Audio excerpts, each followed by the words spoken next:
Alright students, welcome back from break. Joining us today is my little Fisher-Price guy. Turns out he is insanely interested in quantum mechanics, as are most normal people. So let's continue on where we left off last time, and let's look at the Schrodinger equation. Recall h psi equals E psi, where h is the Hamiltonian operator, which operates on psi, the wave function.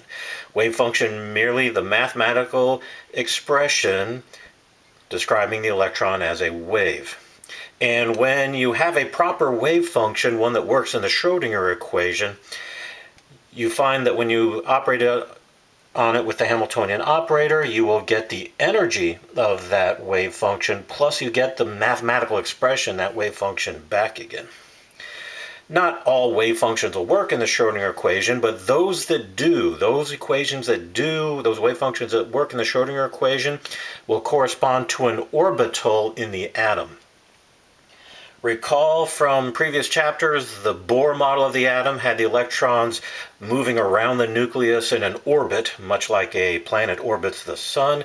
However, when we look at the atom as using quantum mechanics with the electrons as waves, what we find is the electrons are really in orbitals, just a certain volume of space around the nucleus where you can find the electron. And when we look at these wave functions, each wave function that works in the Schrodinger equation, meaning each electron that is in an orbital, can be described by a total of 4 quantum numbers. Now, 3 of the quantum numbers describe the orbital. The n, l, and m sub l quantum numbers describe the orbital. The 4th quantum number, m sub s, describes the electron spin. So right now, let's look at the orbitals of electrons. Let's look at the n, l, and m sub l quantum numbers. N is the principal quantum number.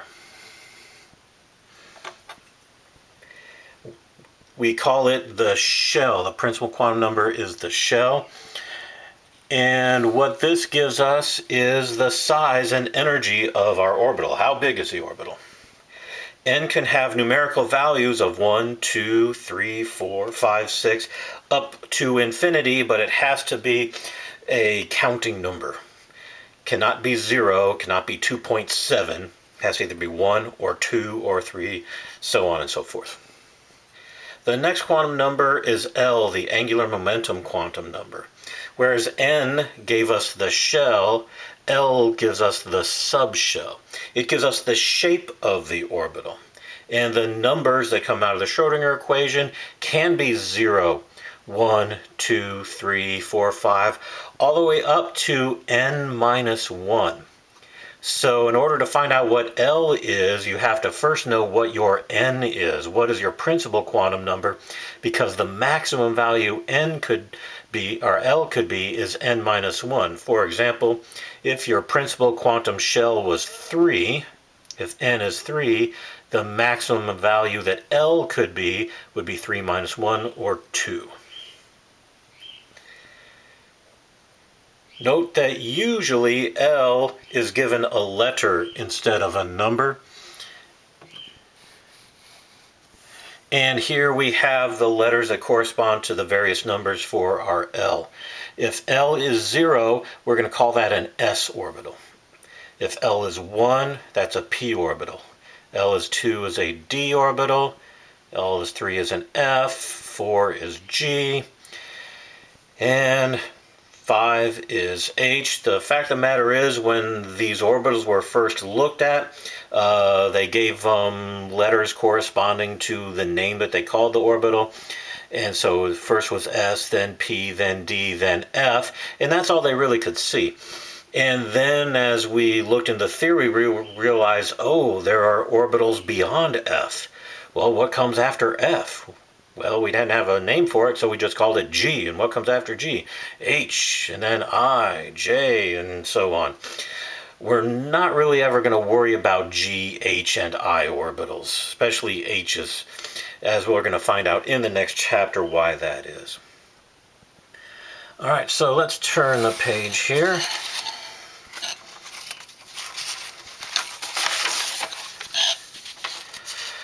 Go on to our next quantum number,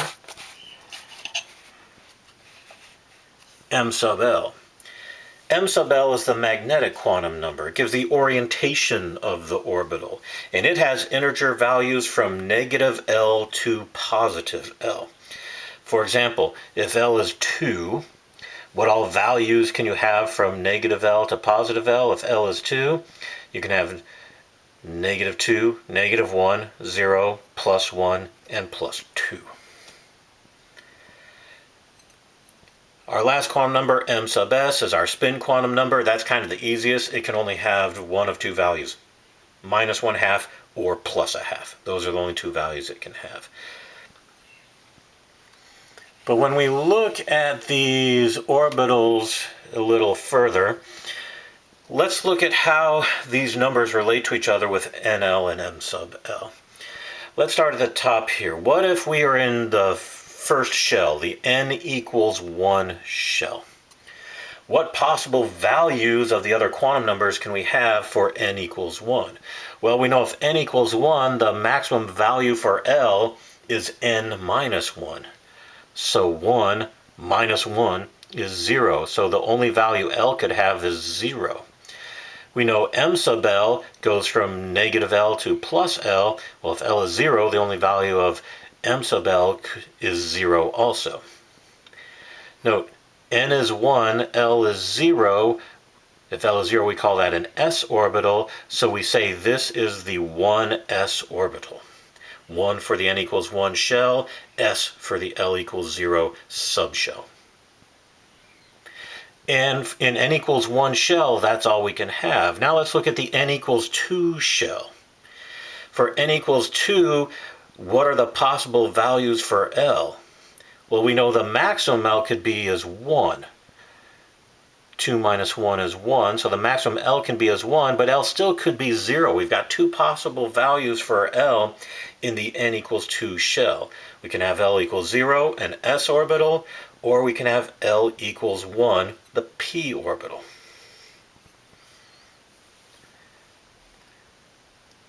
Note, if L equals 0, m sub L is 0.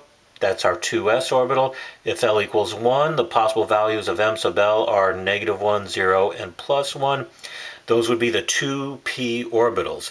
Note, there are 3 orientations, so in the L equals 1 subshell, you have 3 p orbitals. Let's look at n equals 3. For n equals 3, the lowest value L could be is L is 0, m sub L is 0 also, so that would be the 3s orbital. But for n equals 3, L could be 1, in which case you have m sub L as negative 1, 0, and plus 1. These are our 3p orbitals. This 3 represents n equals 3. 3p orbitals, but there's also 3 of them. So we have 3 3p orbitals. But if n equals 3, we could also have L equals 2 subshell. In the L equals 2 subshell, then our m sub values are negative 2, negative 1, 0, plus 1, plus 2. Note, 1, 2, 3, 4, 5. There are 5 orientations for the L equals 2 subshell. L equals 2, recall, it corresponds to d orbitals. Therefore, in this subshell, there are 5 different d orbitals. We call them the 3d orbitals because we're still in n equals 3, but there are 5 of them. In the n equals 4, what if we are in the n equals 4 shell? Well, let's look at the subshells. We could have the L equals 0 subshell, m sub L is 0, that's our 4s orbital. L equals 1, m sub L, negative 1, 0, plus 1, those are the 4p orbitals. Note there are 3 of these 4p orbitals. L equals 2 gives us our 5 4d orbitals, and our next one, now we can go all the way up to L equals 3, with n sub L being, with n being 4. L is 4 minus 1, maximum L is 3. With L equals 3, we have 1, 2, 3, 4, 5, 6, 7. 7 orientations possible for these 4 f orbitals.